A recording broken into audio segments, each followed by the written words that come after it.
Putra Najiha binti Tengku Zainuddin. Saya Pak Madia.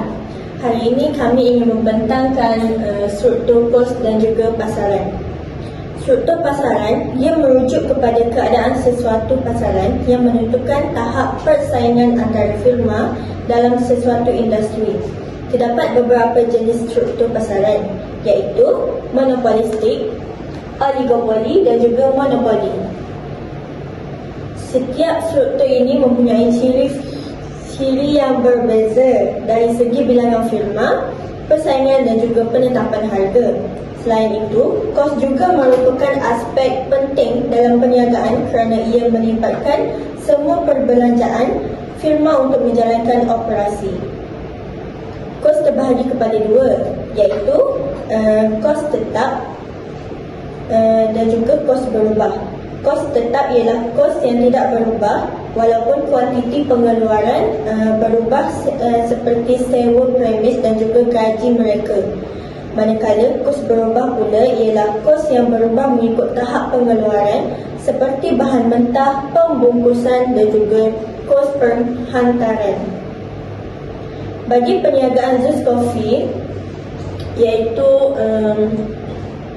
Zeus Coffee, ia merupakan perniagaan dalam industri kedai kopi dan juga minuman. Zeus Coffee berada dalam struktur pasaran persaingan monopolistik.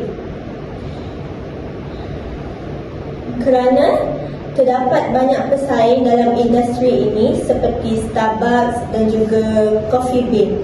Walaupun produk yang ditawarkan hampir sama, setiap jenama mempunyai perbezaan dari segi harga, rasa dan juga konsep kedai dan strategi pemasaran. Dari segi kos pula, Zeus Coffee menanggung kos tetap seperti sewa premis mesin kopi dan juga gaji pekerja, manakala kos berubah termasuk kopi, susu, gula, ais dan juga pembungkusan. Selain itu, Indah Water merupakan syarikat yang menyediakan perkhidmatan pembentukan dan rawatan air sisa di Malaysia.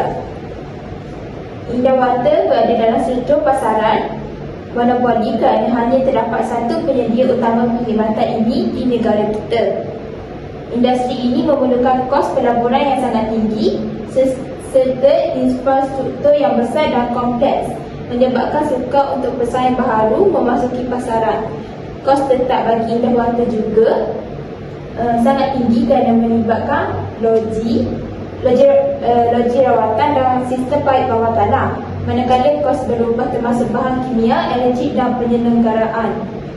Kos keseluruhannya, ketiga-tiga perniagaan ini menunjukkan perbezaan yang jelas dari segi struktur, pasaran dan juga tahap persaingan.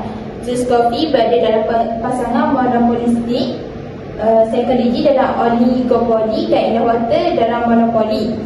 Perbezaan ini juga mempengaruhi cara setiap perniagaan mengurus kos dan strategi operasi mereka.